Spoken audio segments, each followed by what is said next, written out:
Greetings. Tonight I'm going to talk about social emotional learning.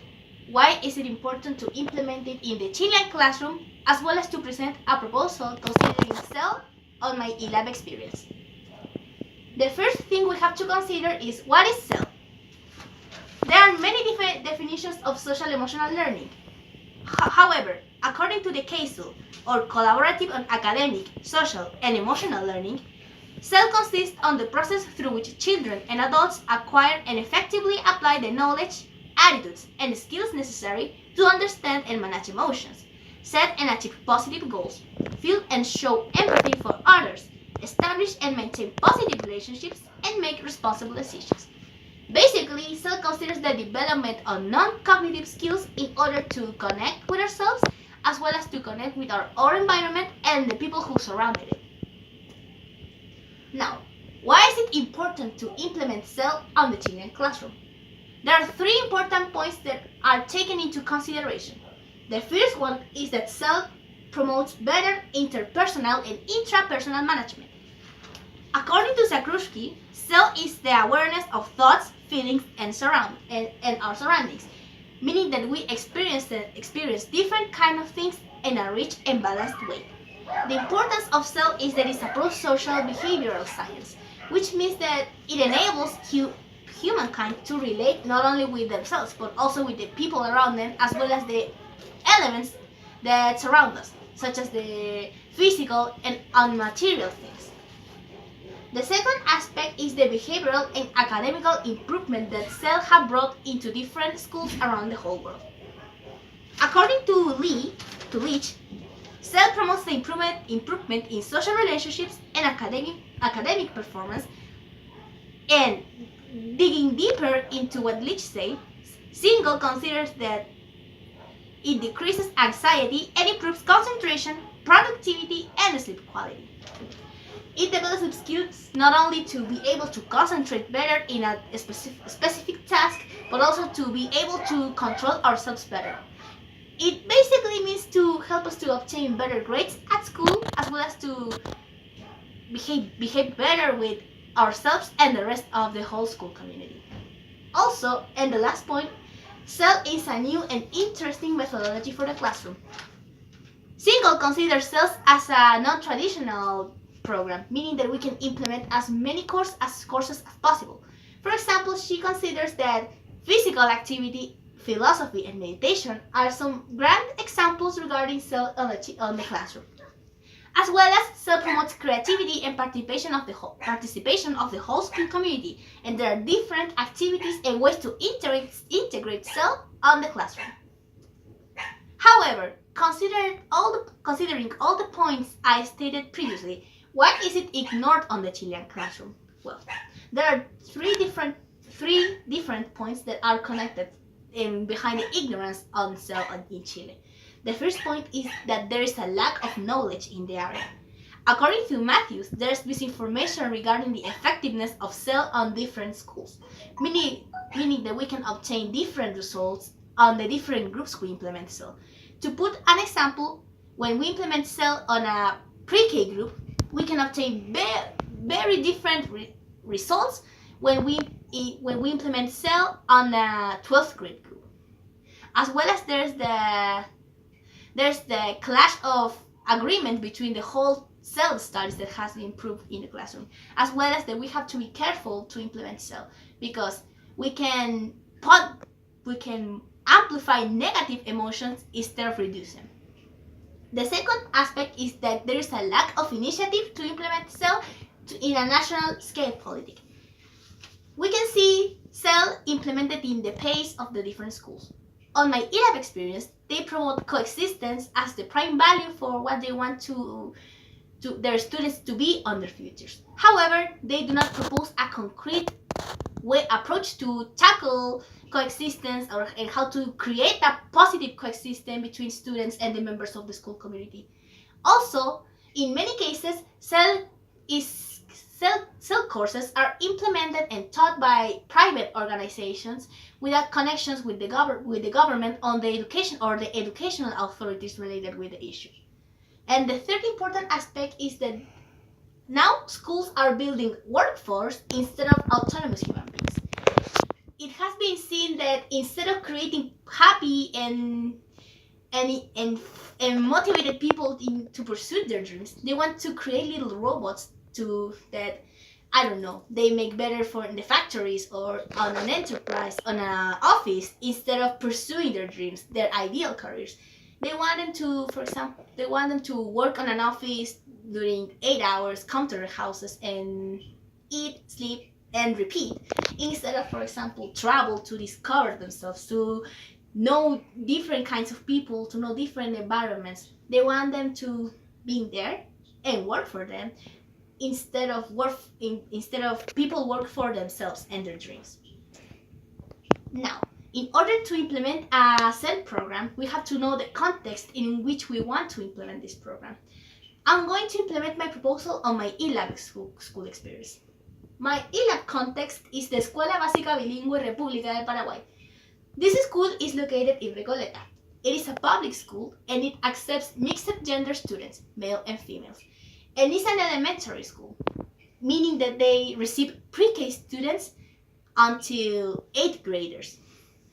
This school has been considered as a vulnerable one, meaning that they are mostly exposed to violence, discrimination, poverty, and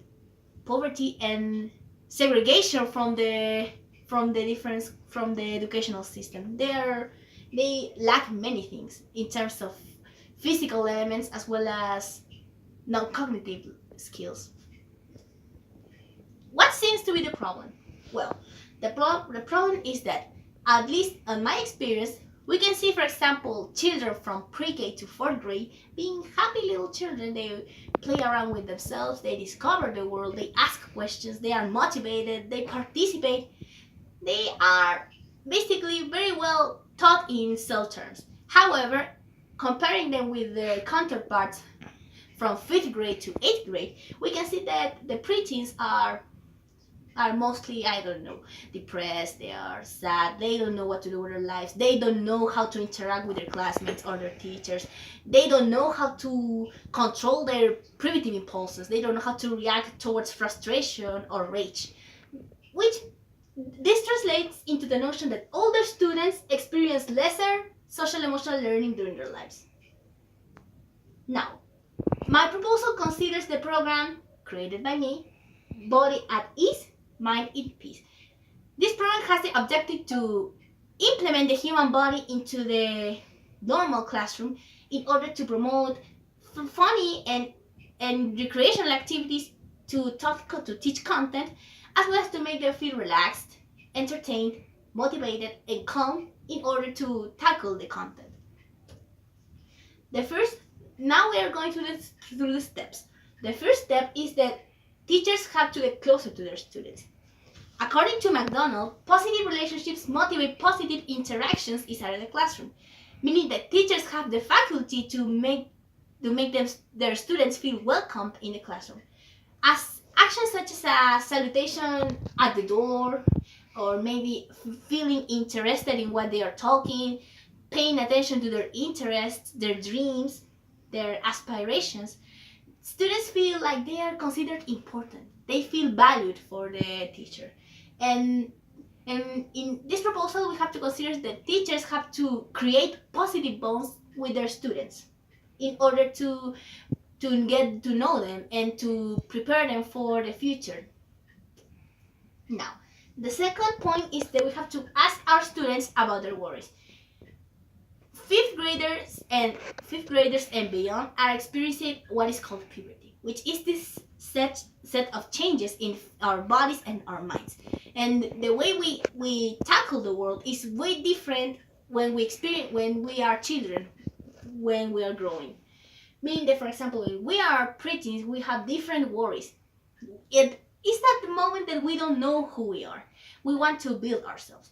This is related with Erickson's theory that we are going through a transition. We are in the process of building our identity and clashing with the expectations that society wants to put in ourselves. We are dealing with who we are and what the society wants me to be. Also, Piaget considers that in this stage, we are developing a more abstract thinking instead of a concrete one, meaning that we start to know concepts such as emotions, feelings, and on material thinking. We have to guide our students through this process, get them to know their worries, and help them in the best way that as teachers can do. The third point is that we have to search for alternatives to remain calm or active. Many authors suggest meditation, breathing exercise, physical activity, and discussion to promote participation in the classroom in a creative way. Also, we have to consider that Banksy implements play as a fundamental pillar in human development. He considers that playing has been an important tool in our society and our history as humankind, meaning that with play we were able to evolve in what we are until we are now.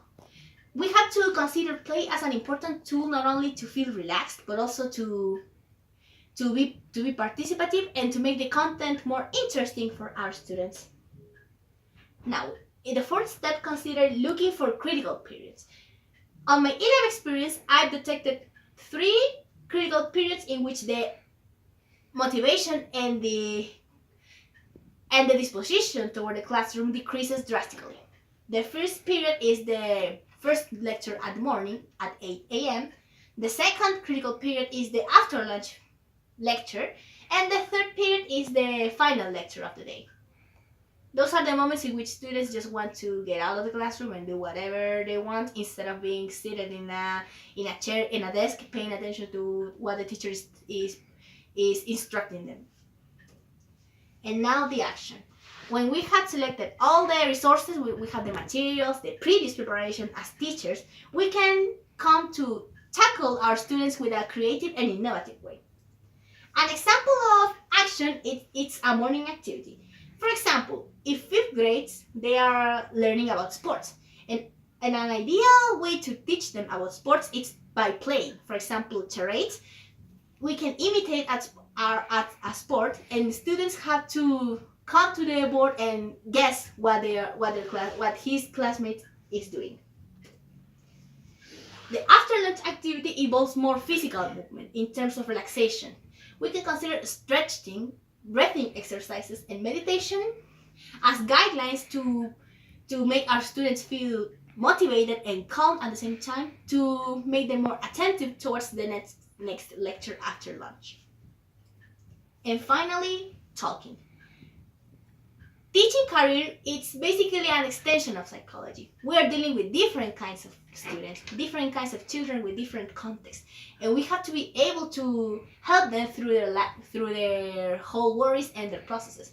For example, instances such as meditation or talking with them in private when they are facing a problem are good alternatives to help them, to guide them, to come to a solution to a certain issue. For example, if a student feels like he is worried about a family situation, he or she can come to the teacher, and the teacher has the responsibility to guide them in order to overcome said situation or ask for advice, basically. Now, to finally conclude, CEL has been a very ignored discipline in the Chilean classroom. That is now in our society, we evaluate more a robot instead of an autonomous human being. With CEL, it is necessary to be happy and to know ourselves and our environment first to become a better professional for our futures. CEL considers that we have to be prepared to interact with the world as well as to interact with ourselves in order to become happy, prepared, and motivated to approach life. I hope you enjoyed this presentation. Thank you for your attention, and on the next slides are all my references and my quoted authors when overcoming this issue. Thank you very much.